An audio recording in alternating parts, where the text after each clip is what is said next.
Maka jangan diharapkan, kata Nabi, puasanya sukses di hadapan Allah dan Rasulnya. Maka jangan diharapkan puasanya mendapatkan pahala. Kalau benar seseorang benar menunaikan siamnya, mengikuti aturannya, maka dapat diukur pertama kali yang ia dapatkan dari hasil latihan siamnya itu. Kalau ada yang bisa mengerjakan itu, walaupun belum tuntas ke Ramadannya, maka ada satu jaminan dahsyat yang Nabi janjikan. Dan puncaknya, orang-orang yang puasanya seperti ini, kata Allah, hadirin, 4 hari sampai detik ini, setidaknya telah kita lalui Ramadan. Siam di siangnya, qiyam di malam harinya. Setitik pertanyaan yang kita hadirkan di Jumat ini. Sampai dengan detik ini, adakah ibadah kita itu telah mendapatkan penerimaan di sisi Allah Subhanahu wa ta'ala? Karena Nabi sendiri pernah memberikan informasi yang sangat tegas beliau sampaikan dalam sabdanya. Rabba sa'imin laisa lahu min siyamihi illal ju' wal 'atash. Ada sementara orang yang menunaikan siam di bulan Ramadan itu tidak mendapati apapun dari puasanya kecuali ia merasakan lapar dan haus saja. Bahkan rabba qa'imin laisa lahu min qiyamihi illa as-sahar. Bahkan ada orang yang bangkit malam harinya, menunaikan qiyam, menunaikan Ramadan salatnya, menunaikan apa yang kita sebut dengan tarawih itu, dan dia tidak mendapatkan pahala apapun dari tarawihnya. Dia tidak mendapatkan apapun dari qiyamnya kecuali lelah begadang saja. Untuk mengukur diri kita, untuk mengukur keadaan siam kita, qiyam kita, setidaknya sampai dengan Jumat ini, adakah apa yang bisa kita nilai sebagai bentuk penerimaan siam dan qiyam kita di hadapan Allah Subhanahu wa ta'ala? Untuk itu, di Jumat ini kita akan menambil satu hadis Nabi sallallahu alaihi wasallam yang diriwayatkan oleh Al-Imam Al-Bukhari dalam kitab jami'nya, Al-Jami' Al-Musnad As-Sahih Al-Mukhtasar min Uburi Rasulillah sallallahu alaihi wasallam wa sunanihi wa ayyamihi. Dikenal dengan Sahih Al-Bukhari, terdiri dari 97 kitab, 97 topik pembahasan. Pada topik yang ke-30, Kitabus Shaumi, hadis yang keempat di topik ini, nomor hadis 1894 dari awal topik sampai ke hadis ini. An Abi Hurairah qala anna Rasulullah sallallahu alaihi wasallam qala as-siyamu junnatun fala yarfuth wala yajhal wa in imru'un qatalahu aw syatamahu falyaqul inni sha'imun marwatain. Fawallahi alladhi nafsi biyadi la khulufu famis sha'imi atyabu 'inda Allah yawmal qiyamati min rihil miski yatruku ta'amahu wa syarabahu wa syahwatahu min ajli was-siyamu li wa ana ajzi bihi wal hasanatu bi 'ashri amthaliha. Rawahul Bukhari, dan diriwayatkan oleh Al-Imam Muslim dalam kitabnya Sahih Muslim nomor hadis 1511. Hadirin, hadis yang dibacakan tadi secara singkat itu memberikan penanda dan parameter tingkat diterimanya ibadah seorang hamba saat ia menunaikan siam khususnya di bulan Ramadan. Perhatikan kalimat Nabi-nya. Nabi memulai hadis ini dengan kalimat singkat dan padat. As-siyamu junnatun. As-siyam, pertama, puasa yang kita tunaikan itu disebut langsung oleh Nabi dengan kalimat as-siyam, menegaskan kembali apa yang Allah firmankan di Quran surah kedua Al-Baqarah di ayat 183. Ya ayyuhalladzina amanu kutiba alaikumus siyam kama kutiba alal ladzina min qablikum la'allakum tattaqun. Hadirin, puasa di dalam Al-Quran setidaknya memiliki dua diksi, dua kata. Kadang dia diungkapkan dengan kata saum. Sekali disebutkan dalam Al-Quran surah ke-19 Maryam ayat ke-26. Inni nadhartu lirrahmani sauma. Kadang ia diungkapkan dengan kata siyam. 9 kali disebutkan dalam Al-Quran. Terkhusus disebutkan diksi ini kala Allah mewajibkan siyam Ramadan. Secara singkat, jika disebutkan kata saum, maka ia hanya mengandung arti umum, luas dalam arti menahan. Baik menahan dalam konteks puasa yang ditunaikan dari mulai terbit fajar sampai dengan terbenam matahari, atau menahan dalam konteks yang umum. Anda tidak ingin makan pokok tapi masih makan ringan, itu saum, menahan. Anda tidak ingin bicara saat ini, itu saum. Anda tidak ingin tidur dulu, itu saum secara bahasa. Karena itu Sayyidah Maryam alaihissalam, beliau masih makan. Fakuli washrabi. Di ayat dimaksud, masih makan, masih minum. Tapi diminta oleh Allah, kamu jangan bicara. Saum dari bicara. Biarkan bayi yang baru kamu lahirkan, itu yang bicara untuk menunjukkan mukjizat di hadapan Allah subhanahu wa ta'ala. Dan membebaskan engkau dari tuduhan zina. Inni nadhartu lirrahmani sauma. Katakan, saya sedang saum kepada Allah ar-Rahman. Diminta untuk tidak bicara. Biarkan bayi yang bicara. Tapi kalau disebutkan kata siyam, maka hanya ada satu pemaknaan. Puasa dalam pengertian syariat. Puasa menahan dengan aturan tertentu. Menahan dengan hukum tertentu. Ada ketentuannya, dia tidak bisa bebas. Karena itu ketika disebutkan kata siyam, yang dimulai prosesnya, dari mulai terbit fajar subuh, sampai dengan maghrib itu, disertai aturan-aturannya. Hukum-hukumnya. Ada yang diperkenankan, ada yang dilarang, ada yang dianjurkan, ada yang harus dijauhi. Karena itu ketika kalimatnya menggunakan kata siyam, maka puasa yang ditunaikan diikat dengan hukumnya. Diikat dengan aturannya. Ada ketentuannya. Apalagi kalau kalimatnya ditambahkan alif lam. As-siyam. Ya ayyuhalladzina amanu kutiba alaikumus siyam. As-siyamu junnatun. Nabi tidak mengatakan siyam, tapi as-siyam. Allah tidak memfirmankan siyam, tapi kutiba alaikumus siyam. Menggunakan alif lam menunjuk makna ta'rif. Sesuatu yang khusus, aturan spesifik, hukumnya jelas. Artinya apa? Kalau ada orang dari lafaz ini saja, orang yang puasa tapi tidak ikut aturannya, tidak mengikuti ketentuannya, tidak mengikuti hukumnya, maka jangan diharapkan, kata Nabi, puasanya sukses di hadapan Allah dan Rasulnya. Maka jangan diharapkan puasanya mendapatkan pahala. Maka jangan diharapkan puasanya menghadirkan feedback dalam interaksi kehidupannya. Nah, dari kata as-siyam ini, kata Nabi, kalau benar seseorang benar menunaikan siyamnya, mengikuti aturannya, maka dapat diukur pertama kali yang ia dapatkan dari hasil latihan siyamnya itu junnatun. Junnatun. Ada jannatun, ada jinnatun, ada junnatun. Ketiganya berakar dari satu kata yang sama diawali jim dengan nun. Setiap ada kata jim dan nun dalam bahasa Arab, terlebih dalam Al-Quran, juga dalam hadis Rasulullah SAW, itu tidak akan lepas dari satu makna, sesuatu yang tersembunyi. Jin, kenapa disebutkan dengan jin? Karena tersembunyi, tak nampak dalam pandangan kita. Lawannya ins, kita disebut ins karena fitrah kita tampak. Di Quran dipasangkan jin dengan ins 18 kali. Ya ma'syaral jinni wal ins, wa ma khalaqtul jinna wal ins.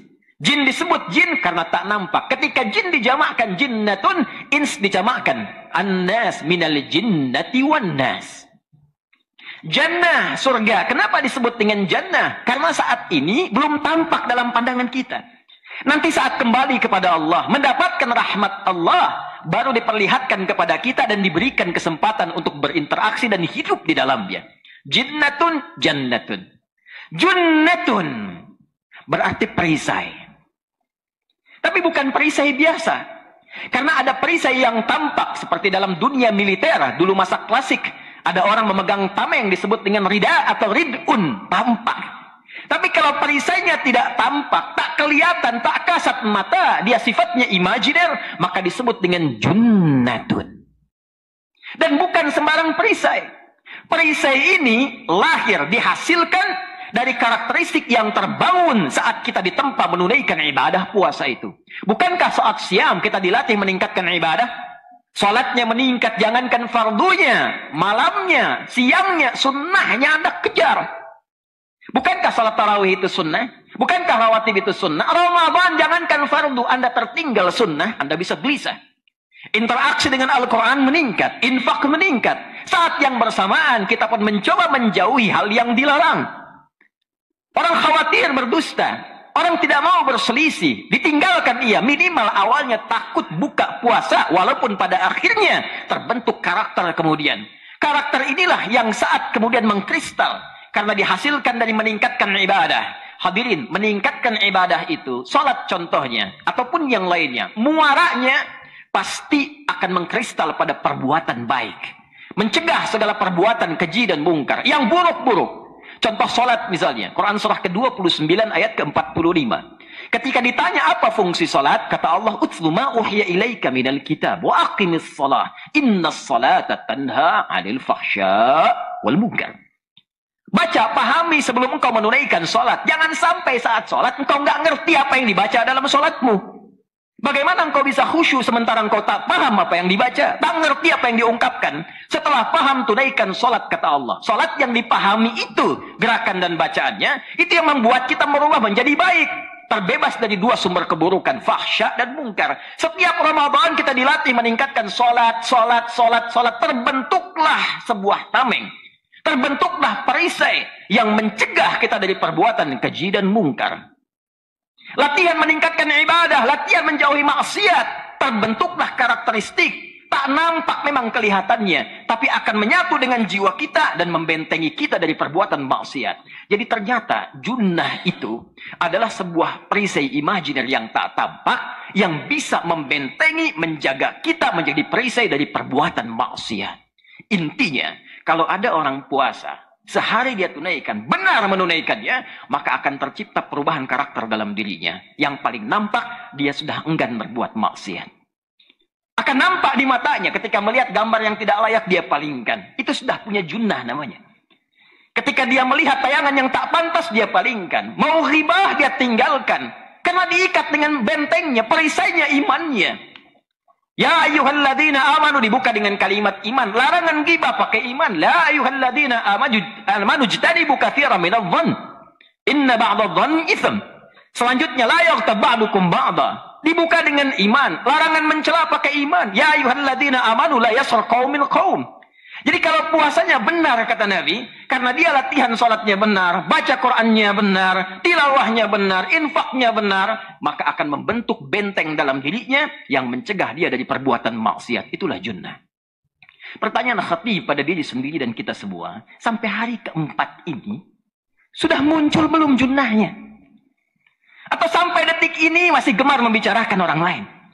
Masih terdorong untuk berselisih? Masih gemar berbuat maksiat? Mata melihat yang salah, telinga mendengar yang keliru. Mana junnahnya? Mana imannya?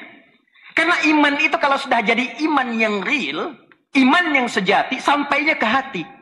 Bukan di lisan. Ketika seorang menjadi muslim, dia katakan asyhadu an la ilaha illallah wa asyhadu anna muhammadar rasulullah. Kalimat tauhidnya, kalimat imannya itu baru di lisannya. Dia harus menjadikan kalimat iman ini sampai ke dalam hatinya, ke jiwanya. Quran surah ke-49 ayat ke-14. Qalatil a'rabu amanna qul lam tu'minu walakin qulu aslamna walamma yadkhulul imanu fi qulubikum. Ada orang Arab Badui dulu berkata, "Ya Rasulullah, kami sudah beriman." Kata Nabi turun wahyu mengatakan, "Hei, katakan kepada mereka, kalian belum beriman serius. Kalian baru muslim, baru mengatakan di lisan kalian. Kalau sekarang baru mengatakan saya muslim, di KTP tertulis saya Islam, tapi iman yang diucapkan di lisan itu dalam syahadat belum sampai ke jiwa. Kalau sampai ke dalam jiwa, maka dia akan jadi cahaya. Yang cahaya itu akan memberikan rambatan pada setiap anggota tubuh. Maka matanya akan memandang dengan imannya. Telinga akan mendengar dengan imannya. Lisan akan bicara dengan imannya. Karena bicaranya pakai iman, silahkan cek. Semua fungsi anggota tubuh kita, itu dalam Al-Quran umumnya dibuka dengan kalimat iman. Lisan, ya ayyuhalladzina amanu, iman dulu, la yaskhar qaumin qaum. Mata, wa kullil mu'minina, iman dulu, yaghuddu min absarihim. Wa kullil mu'minati yaghdudna min absarihinna. Setiap langkah perbuatan kita dibuka dengan kalimat iman. Orang beriman kata Allah gak mungkin mencuri. Orang beriman gak mungkin korupsi. Orang beriman gak mungkin sengaja berselisih, sengaja bergosip. Dan puasa dibuka dengan kalimat iman. Ya ayyuhalladzina amanu. Karena itu sampai detik ini, junnah itu apakah sudah kita dapatkan? Sudahkah kita raih? Karena itu untuk menutup khutbah yang pertama ini, Nabi tegaskan. Untuk mengecek apakah junnah sudah bisa diraih, kata Nabi, fala yarfuth wala yajhal. Orang yang sudah mendapatkan junnah itu akan meninggalkan perbuatan rafath dalam siamnya. Rafath kata-kata kotor, yang jorok. Kata-kata tak pantas. Membicarakan hal yang jelek, berkata yang sia-sia. Sampai Nabi berkata, man kana yu'minu billahi wal yaumil akhiri Falyaqul khairan aw liyasmut. Siapa yang masih merasa beriman pada Allah dan hari akhir, maka lisannya hanya akan terjaga berkata yang baik. Kalau tak mampu, dia diam.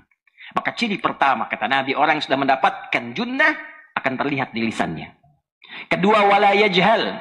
Tidak berbuat hal yang tak pantas. Tindakan-tindakan bodoh. Baik maksiat ataupun tindakan yang tidak ada nilainya. Nggak ada faedahnya. Berbuat sesuatu yang tidak ada nilainya, nggak ada faedahnya, nggak ada manfaatnya, baik untuk agama atau juga dalam kegiatan hariannya. Yajhal. Dan terakhir, wa ini mru'un qatalahu aw syatamahu falyaqul inni shaimun marratain. Kalaupun ada yang provokasi kepadanya, dalam konteks kekinian di media sosial kah, dalam kehidupan real kah, mengajak berselisih, ada yang mencela, menghina, dia bisa menahan diri dan mengatakan pada dirinya, saya sedang puasa. Saya sedang puasa. Kalau ada yang bisa mengerjakan itu, walaupun belum tuntas ke Ramadannya, maka ada satu jaminan dahsyat yang Nabi janjikan. Lewat satu keterangan lanjutan hadis ini yang kita akan teruskan dalam khutbah yang kedua. Barakallahu li wa lakum fil Qur'anil 'azim wa nafa'ani wa iyyakum bima fihi minal ayati wa dzikril hakim wa taqabbala minni wa minkum tilawatahu innahu huwas samiul 'alim. Ud'ullaha yastajib lakum jami'an. Alhamdulillah, wassalatu wassalamu ala rasulillah wa ala alihi wa sahbihi wa man walah wa ba'd. Faya ibadallah, usi nafsi wa iyyakum bitaqwallahi faqad fazal muttaqun, fala tamutunna illa wa antum muslimun. Hadirin, sebelum kita akhiri khutbah ini dengan doa, izinkan khatib sejenak menyempurnakan dengan singkat.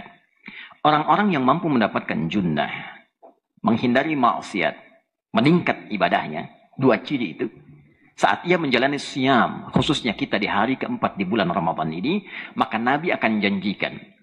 Dan dengan janji ini sampai Nabi bersumpah dengan nyawanya yang dipegang oleh Allah Subhanahu wa taala. Walladzi nafsi biyadi, maka aku bersumpah demi nyawaku yang dalam genggaman Allah. Allahu Akbar. Selain Rasulullah sallallahu alaihi wasallam itu kalau bicara sesungguhnya tidak harus bersumpah. Karena setiap kalamnya bimbingan Allah. Wa ma yantiqu 'anil hawa in huwa illa wahyu yuha. Itu wahyu. Tapi di sini saking ingin memberikan motivasi kepada kita. Kalau engkau dapatkan, aku bersumpah dengan jiwaku. Demi jiwaku yang digenggam oleh Allah Subhanahu wa taala. La khulufu famis shaimi atyabu 'indallahi yaumal qiyamati min rihil miski. Pertama, Allah akan jadikan bau mulutnya orang-orang yang puasa semacam ini dijadikan wangi oleh Allah saat kembali menghadap kepada Allah Subhanahu wa taala, lebih wangi dibandingkan dengan harum kasturi. Lebih wangi dibandingkan dengan harum kasturi. Awas, jangan salah memahami, ini bukan karena nggak gosok gigi selama puasa dan sebagainya, bukan itu kaitannya. Karena lisannya ini kan pangkal awal dari manusia itu di lisannya. Ditentukan oleh lisan, ini yang menggambarkan pikiran kita ada di lisan. Lisan menerjemahkan keadaan hati kita. Ini yang bicara, ini yang mencela, ini yang berselisih awalnya. Ini yang berkata baik mulia ataupun yang kotor. Maka orang-orang yang puasa ketika mendapatkan junnah, dia bisa jaga lisannya dan selalu berkata pada kebaikan yang menandakan akalnya baik, jiwanya baik, maka lisan keluar dengan kata-kata yang terbaik. Kata-kata yang baik inilah yang menjadikan wangi di hadapan Allah sampai di hari kiamat dihadiahi oleh Allah. Setiap dia bertutur, keluar bau wangi, harum semerbak di lisannya, lebih wangi dibandingkan dengan minyak kasturi. Ada qari yang mendapatkan pendahuluan keutamaan ini, namanya Imam Nafi'. Punya nanti dua mukri pembacanya. Satu Warsh, kedua Imam Qalun. Imam Nafi' al-Madani, lahir di Madinah. Kulitnya hitam, besar, rambutnya keriting, bibirnya tebal. Dan punya kekurangan di pendengaran. Tapi beliau bisa membetulkan benar tidaknya tajwid seseorang pembaca Quran dengan hanya melihat gerakan bibirnya saja. Dan setiap beliau bicara, keberkahan Quran yang ada dalam jiwanya mengeluarkan bau wangi semerbak di mulutnya. Allah janjikan lewat lisan Nabi. Dan puncaknya, orang-orang yang puasanya seperti ini, kata Allah, aku langsung memberikan apresiasi. Itu kita sholat, kita baca Quran di luar Ramadan, malaikat catat jadi pahala baru dinilai di hadapan Allah. Al-An'am surah ke-6 ayat 160. Man jaa'a bil hasanati falahu asyru amsalihha. Siam tidak. Kalau benar puasa kita, Allah langsung yang menyanjung, Allah berikan pahalanya. Paling minimal 10 kali lipat hari biasa. Dan itu bisa kita lihat saat kembali kepada Allah Subhanahu wa taala. Karena itu hadirin, khatib mengajak, mari kita serius menjadikan Ramadan ini lebih baik daripada hari sebelumnya. Lihat sekitaran kita. Saya melihat di masjid ini saja, di antara sahabat-sahabat lama yang telah berjumpa dari awal pendirian masjid sudah meninggalkan kita. Dan banyak orang-orang baik yang telah kembali. Ulama kah, orang soleh kah? Mungkin ini tanda kepada kita bahwa mereka dalam pandangan Allah sudah cukup bekalnya. Sesuai dengan ajalnya pulang, tidak butuh Ramadan lagi. Kita masih membutuhkan hari ini sekedar untuk melengkapi kekurangan kita. Untuk bertobat di hadapan Allah Subhanahu wa Ta'ala. Kita tidak tahu berapa Ramadan lagi yang tersisa untuk kehidupan kita. Kalau Allah sudah menyampaikan ke hari yang mulia ini, belum juga kita bertobat, belum lebih baik. Maka butuh berapa Ramadan lagi sebagai persiapan kita menjelang maut untuk kembali kepada Allah Subhanahu wa Ta'ala. Semoga senantiasa kita diberkahi oleh Allah, dibimbing oleh Allah, diberikan taufik dan mendapatkan rahmat Allah sampai berpulang kepada Allah Subhanahu wa Ta'ala. Allahumma nusalli wa nusallimu ala rasulika al-karim nabiyyika al-amin sayyidina Muhammadin wa ala alihi wa sahbihi ajma'in. Nahmaduka hamdan syakirin hamdan na'imin kama 'allamtana an nahmadak wa nashkuruka kama 'allamtana an nashkurak antal muqaddim antal muakhir biyadika al-khair innaka 'ala kulli syai'in qadir. Allahumma nas'aluka bi asma'ika al-husna wa sifatika al-'ula. Allahumma ya Rahman ya al-'afwi al-ghafir al-ghaffar al-ghafur la tada' lana fi maqamina hadha wa fi kulli maqamin dhanban illa ghafartah. Wahai Allah, kami mohon kepadamu, jangan biarkan ada satupun hambamu di masjid ini khususnya, ataupun umumnya dimanapun ya Allah, insan beriman di Jumat ini yang masih punya dosa, jangan biarkan ya Allah yang meninggalkan masjid ini, kecuali Engkau telah ampuni segala dosa-dosanya. Wala hamman illa farajdah, jika ada di antara kami yang masih gelisah hatinya sampai detik ini, maka mohon tenangkan keadaan jiwanya. Allahumma wala asiran illa yassartah, jika ada di antara kami yang mengalami kesulitan dalam hidupnya, baik di rumah tangganya, pekerjaannya, kehidupan sosialnya, maka mohon ya Allah dengan keikhlasan siamnya, amalnya, ringankan kesulitannya ya Allah, mudahkan urusannya ya Allah.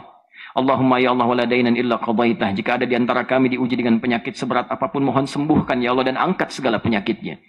Wala hajatan min hawaijid dunya wal akhirati fiha laka ridwan wa fiha lana salah illa qadaitaha ya arhamar rahimin. Ya Allah, jika ada doa khusus di antara kami ya arhamar rahimin yang menyifati kebutuhan masing-masing ya rabbal alamin, maka mohon kabulkan tanpa kecuali ya arhamar rahimin.